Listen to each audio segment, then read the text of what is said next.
Assalamualaikum warahmatullahi wabarakatuh. Salam sejahtera untuk kita semuanya. Untuk warga belajar PKBM Kendedes, Homeschooling Merdesa. Kali ini kita akan belajar untuk materi IPS, ya, di mana materi ini kita akan mempelajari pada modul 2 untuk paket B yang berjudul Antara Aku dan Indonesia. Nah, untuk materi kali ini apa saja yang akan kita pelajari? Kita simak pelan-pelan sambil kita bisa beraktivitas dengan yang lain. Nah, yang akan kita pelajari adalah tentang persebaran penduduk.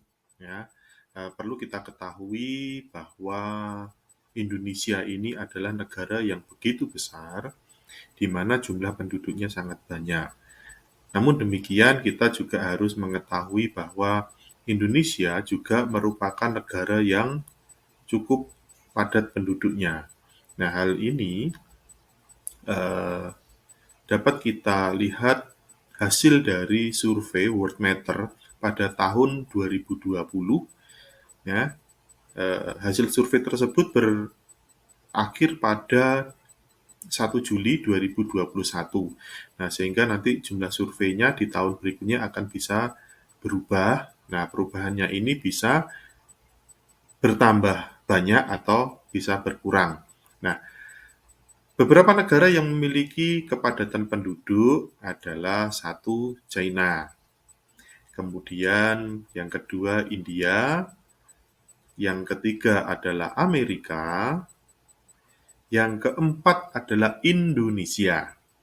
Kemudian yang kelima adalah Pakistan. Nah, dari negara-negara tersebut memiliki tingkat kepadatan. Nah, hal tersebut dapat dipengaruhi oleh faktor-faktor yaitu kelahiran dan kematian. Nah, oleh sebab itu sangat perlu adanya persebaran penduduk yang merata. Bagaimana caranya? Caranya adalah berbagai upaya yang dilakukan pemerintah di Indonesia. Nah, lalu kenapa di Jawa ini daerahnya lebih padat daripada luar Jawa? Misalnya di Papua atau mungkin di Sulawesi dan lain sebagainya. Nah, Indonesia ini merupakan sentral, jadi pusat dari berbagai aktivitas manusia, ya, orang-orang yang ada di Indonesia. Nah, hal ini akan menyebabkan kepadatan karena orang-orang itu berbondong-bondong ke Jawa. Untuk apa? Mereka ada yang bekerja, mereka ada yang bersekolah, bahkan aktivitas-aktivitas perekonomian itu juga berada di Jawa.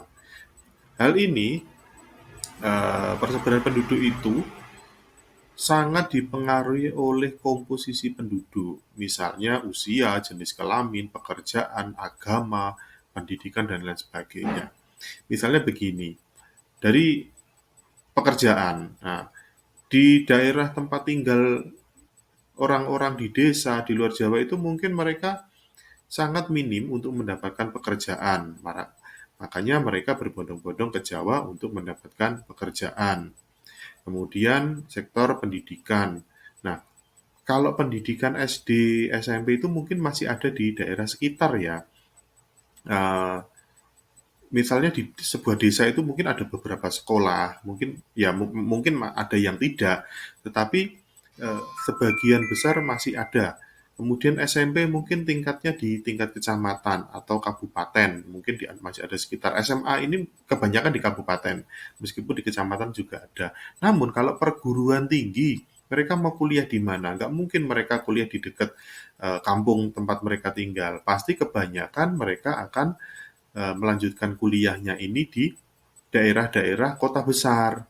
Nah, kampus-kampus ini yang paling banyak itu tersebar di Jawa, seperti itu. Meski saat ini sudah banyak kampus-kampus ya yang sudah berada di luar Jawa, dan ini merupakan komitmen pemerintah untuk meningkatkan kelayakan pendidikan di berbagai wilayah di pelosok Nusantara.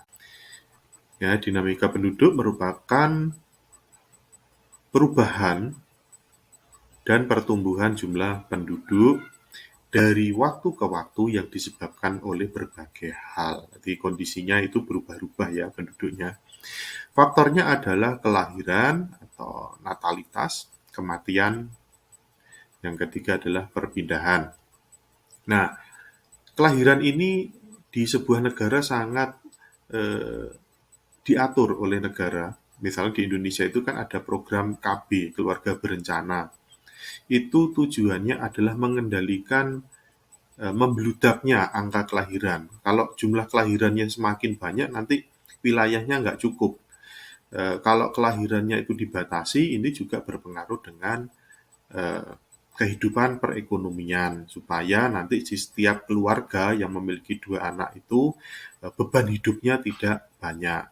Ya, meskipun ada beberapa orang memiliki prinsip banyak anak banyak rezeki, tapi ini adalah peraturan pemerintah, tujuannya untuk kesejahteraan. Kalau anaknya sedikit, anaknya cukup, nanti biaya hidupnya juga akan eh, terjangkau, tidak begitu berat. Kemudian kematian atau mortalitas. Kematian ini sangat berpengaruh dengan dinamika penduduk.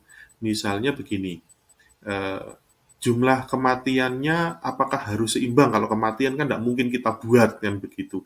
Tetapi kematian ini eh, biasanya di usia-usia yang non produktif, atau mungkin untuk mengatur jumlah kematian ini tingkat kesehatan masyarakat ini ditingkatkan.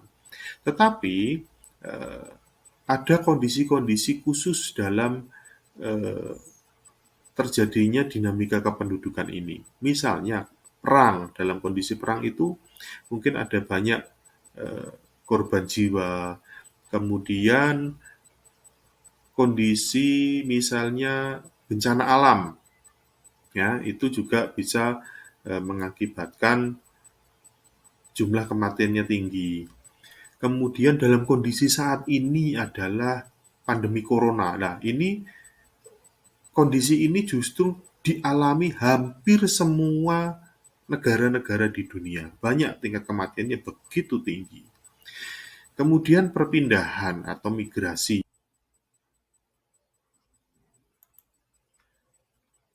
Lalu bagaimana dengan yang namanya migrasi atau perpindahan? Nah, jadi ada berbagai bentuk migrasi. Ya, migrasi itu apa?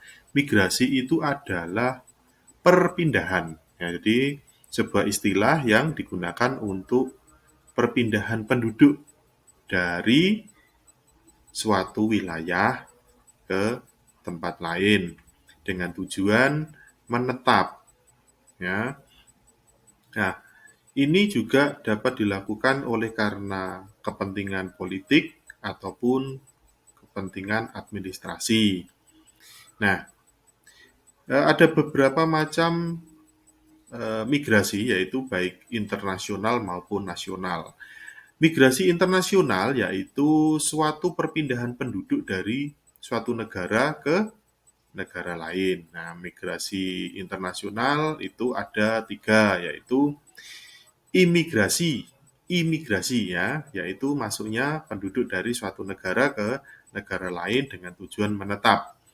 Orang yang melakukan imigrasi disebut imigran. Nah, imigran ini kalau melakukan dengan cara sesuai prosedur dengan dokumen-dokumennya seperti paspor, visa, dan lain sebagainya disebut imigran legal atau resmi. Ya, kalau yang mereka masuknya ke sebuah negara itu tidak menggunakan surat-surat, ya, itu namanya imigran gelap atau ilegal. Kemudian emigrasi yaitu keluarnya penduduk dari suatu negara ke negara lain. Ya. Kemudian ada remigrasi atau repatriasi, yaitu kembalinya imigran ke negara asalnya. Jadi mereka balik lagi ke negaranya. Kemudian migrasi nasional, yaitu ada urbanisasi, yaitu perpindahan dari desa ke kota. Kemudian yang menjadikan faktor urbanisasi yaitu adalah ingin mencapai pekerjaan, karena di kota lebih banyak lapangan kerja seperti yang saya sampaikan di atas tadi. Melanjutkan pendidikan, mencari pengalaman, dan lain sebagainya. Kemudian transmigrasi, yaitu perpindahan penduduk dari pulau yang padat, ya, misalnya di Jawa, ya, penduduk ke pulau yang jarang penduduknya. Jadi dari pulau yang padat ke pulau yang jarang itu misalnya dari Jawa ke Sumatera, ke Kalimantan, ke Papua, dan itu sudah pernah dilakukan oleh negara kita pada tahun zaman Orde Baru, yaitu waktu presidennya adalah Bapak Soeharto. Tujuannya ya untuk penyebaran penduduk supaya kehidupan masyarakat yang ada di kota itu juga akan merata. Ketika orang mendapatkan jatah transmigrasi ini, mereka mendapatkan lahan, mereka melakukan kegiatan pertanian di sana. Jadi kehidupan mereka akan jauh lebih sejahtera. Nah, dengan hal tersebut akan terjadi sebuah interaksi, yaitu timbal balik dan mempunyai pengaruh terhadap tingkah laku, baik melalui kontak langsung atau tidak langsung. Hingga interaksi melalui kontak langsung terjadi ketika seseorang datang ke tempat tujuan. Jadi mereka berada di sebuah wilayah, mereka akan melakukan interaksi, mereka melakukan banyak hal, disitulah akan terjadi sebuah keragaman, ya, keragaman penduduk dengan berbagai aktivitas, berbagai profesi. Nah, untuk dampak interaksi antar ruang, fotonya saya geser, ada tugas, jadi Anda baca bidang sosial, bidang ekonomi, bidang pendidikan ada di halaman-halaman yang sudah tertulis di sini. Ada halaman 17 untuk bidang sosial, halaman 17 juga untuk bidang ekonomi, halaman 18 bidang pendidikan. Adalah materi yang sudah saya sampaikan. Anda kami harap untuk tetap belajar, dibaca materi-materinya. Hari ini tugasnya hanya membaca saja. Dan selamat berkarya, selamat beraktivitas, dan tetap jaga kesehatan. Sampai jumpa di materi selanjutnya. Assalamualaikum warahmatullahi wabarakatuh.